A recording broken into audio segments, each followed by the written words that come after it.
নিজের মেয়েকেই ঠাসিয়ে চড় মারল শুভ। হ্যাঁ বন্ধুরা, এমনটাই দেখতে পাবে। বিস্তারিত জানতে ভিডিওটিতে লাইক দিয়ে চ্যানেলটি সাবস্ক্রাইব করে দেখতে থাকুন। গল্পের শুরুতেই দেখা যায় শুভ আর কমলি পুজো দিবে বলে পুজোর উদ্দেশ্যে রওনা দেয় আর রাস্তা দিয়ে হাঁটতে থাকে। এদিকে কমলির তো পা ব্যথা হয়ে যায়। কমলি তখন শুভকে বলছে, ও শুভদি, একটু দাঁড়াও না কো, আমার তো পাটা ব্যথা করে নাকি, বয়স হয়েছে তো। তখন বলে, আচ্ছা পুজো দিতে হবে তো, ওইদিকে তো সময়টা পেরিয়ে যাবে, আর তুই হাঁটতে পারিস না, তাহলে না আসলেই পারতি। আর তখন বলে, তা বললে কি হয়, আমার বয়স হয়েছে, তুমি একটু বুঝবে না আমি এত জোরে হাঁটতে পারি না। আর তখন দেখা যাবে কথা বলে আবার দুজনে একসঙ্গে হাঁটা শুরু করে দেয়। হাঁটতে হাঁটতে গল্প করতে থাকে। অন্যদিকে দেখা যাবে একটা অন্ধ লোক রাস্তায় দাঁড়িয়ে আছে।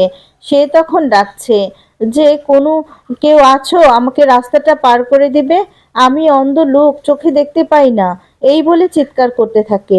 ঠিক তখনই সেখানে সাজ চলে আসে। আর সাজ এসে সেই লোকটাকে রাস্তাটা পার করে দেয় হাত ধরে। আর তখন লোকটা খুব খুশি হয়ে যায় আর বলতে থাকে, তুমি কে গো মা, তোমার ভালো হোক, তোমার ভালো হবে, তুমি বড় হও। তখন বলে, হ্যাঁ, আমাকে আশীর্বাদ করবেন।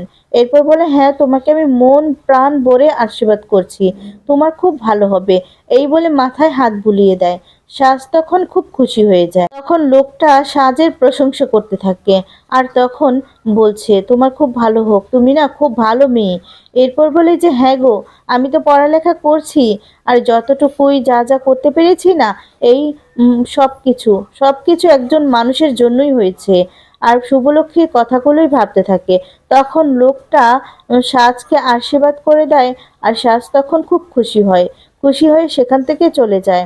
তারপর দেখা যাবে লোকটা ওইদিকে খুব খুশি হয়ে যায়। এরপরে দেখা যাবে সাজ কলেজে আসতে থাকে। অন্যদিকে দেখা যাবে শুভ কমলিকে রাজের কথাগুলোই বলছে আর ঋষির কথা বলছে।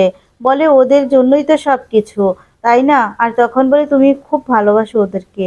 আর তখনই এদিকে একটা লোক শুভলক্ষ্মীর সাথে কথা বলছে আর তারপর জিজ্ঞেস করছে যে কোথায় যাচ্ছে। তখন সে মন্দিরে যাচ্ছে, সেই কথাগুলোই বলছে। আর আর আসলে লোকটা রিক্সাওয়ালাকে ভাড়া কম দিচ্ছিল। ভাড়া হচ্ছে 50 টাকা, আর লোকটা 20 টাকা দিয়ে দেয়। রিক্সাওয়ালা তখন বলে, ভাড়া তো 50 টাকা। আর তখন বলছে, আসলে আমার কাছে না ভাঙতি কোনো টাকা নেই, খুচরো টাকা নেই।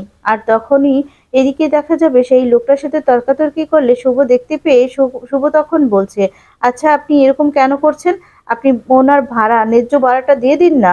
আর তখন বলে, আমার কাছে খুচরো নেই। আর তখন বলে, কমলি, তোর কাছে না খুচরো আছে, দে তো। আর তখন কমলি খুচরো টাকা বের করে দেয়। এরপর বলে, নিন, এই যে খুচরো দেওয়া হয়েছে, এবার রিক্সাওয়ালাকে ওনার ন্যায্য ভাড়াটাই দিয়ে দিন। তখন ভাড়াটা দিয়ে দেয় আর বলে, খুচরো নেই বলে আপনি লোককে না এভাবে ঠকাবেন না। আর তখন এদিকে কমলিও তাকে জ্ঞান দিয়ে দেয়, শুভর নামে ভালো ভালো কথা বলে। শুভ তখন বলে, হয়েছে, আর কোনো ভালো কথা বলতে হবে না আমার নামে, ঠিক আছে, এই বলে আবার চলা শুরু করে দেয়। অন্যদিকে সাজ ওরা কলেজে চলে যায়। তখন কিছু বকাটে ছেলে মেয়েরা ওদেরকে আটকায় আর তখন ওদের ইন্টারভিউ দিতে বলে।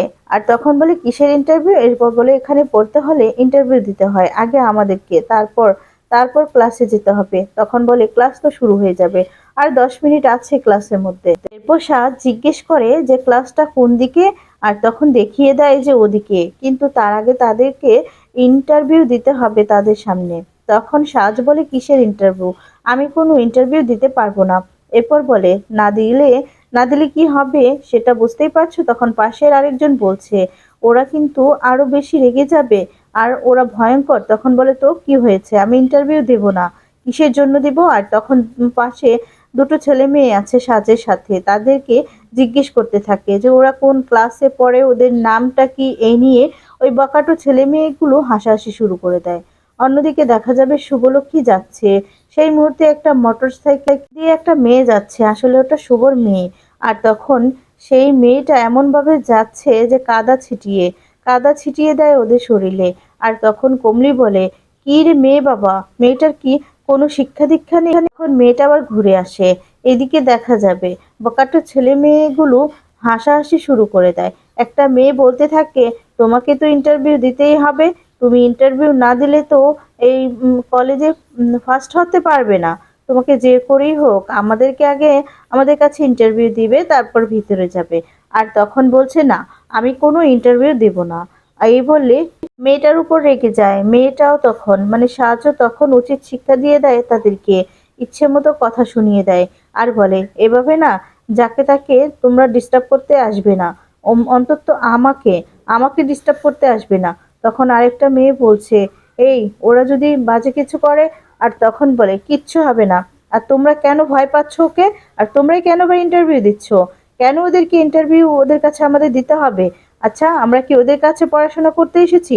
এই যে শোনো, এরপর থেকে যদি এরকমটা করো না, তাহলে কিন্তু ডিএনএ স্যারের কাছে কিন্তু আমরা বিচার দেব, ঠিক আছে? এরপর কিন্তু আর রক্ষা পাবে না। আর পরের বার থেকে কিন্তু এমনটা করবে না। এই বলে সেখান থেকে চলে যায়।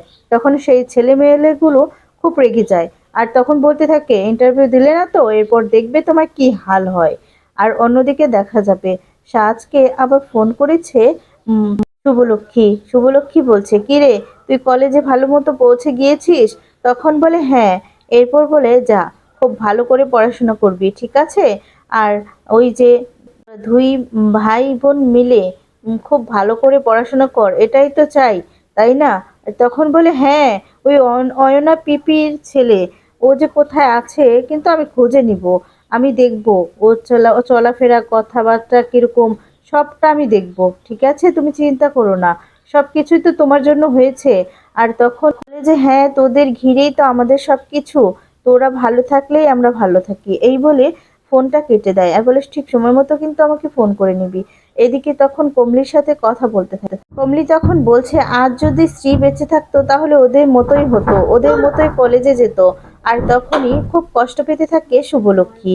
শুভলক্ষ্মী তখন বলছে হ্যাঁ, আমার মেয়েটা যে কোথায় গেল, আমি তো আজও তাকে খুঁজে বেড়াই। আর তখনই সেই কথাগুলোই ভাবতে থাকে যেদিন হারিয়ে গিয়েছিল।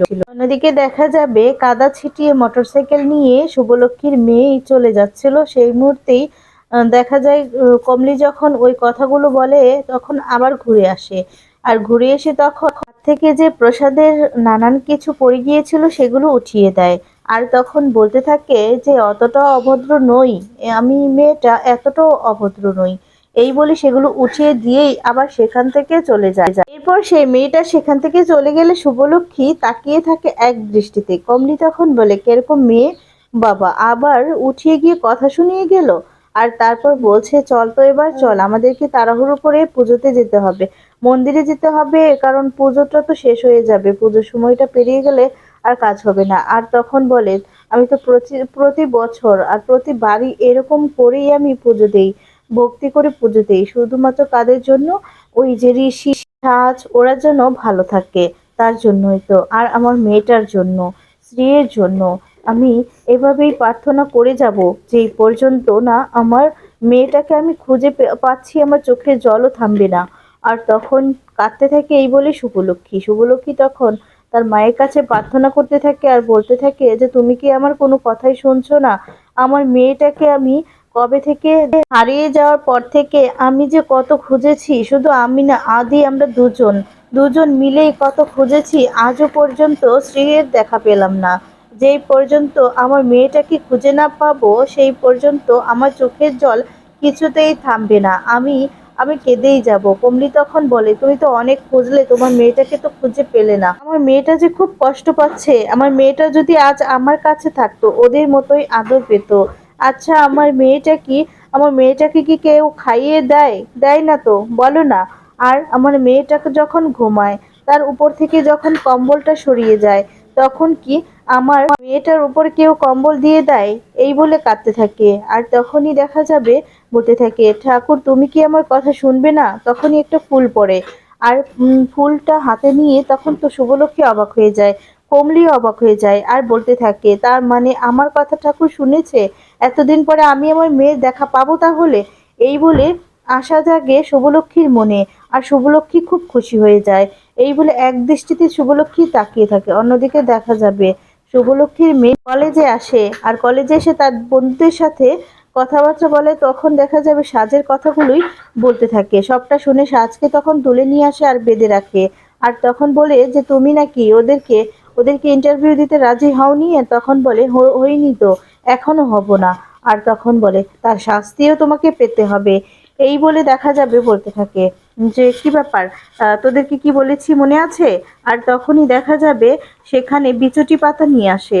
আর তখন সেটা দেখে সাহায্য বলতে থাকে, এটা করতে পারো না, করতে পারো না, এটা কিন্তু খুবই অন্যায়। আর তখন বলে, অন্যায় নাকি সেটা আমি বুঝে নেব। এই বলে দেখা যাবে বিচুটি পাতা যেই মুহূর্তে দিতে যাবে তখনই সেখানে শুভলক্ষ্মী চলে আসে। শুভলক্ষ্মী এসে দেখে রেগে যায়, রেগে গিয়ে তখন ঠাসিয়ে চড় মেরে দেয়। আর তখন সেই মেয়েটা অবাক হয়ে শুভলক্ষ্মীর দিকে তাকিয়ে থাকে। মা মেয়ের মধ্যে প্রথম দেখাতেই চর খেলো শুভলক্ষ্মীর মেয়ে। আসলে ওরা দুজনেই তো এখনো পর্যন্ত জানতে পারেনি। আর এদিকে সাজও অবাক হয়ে যায়, অবাক দৃষ্টিতে তাকিয়ে থাকে।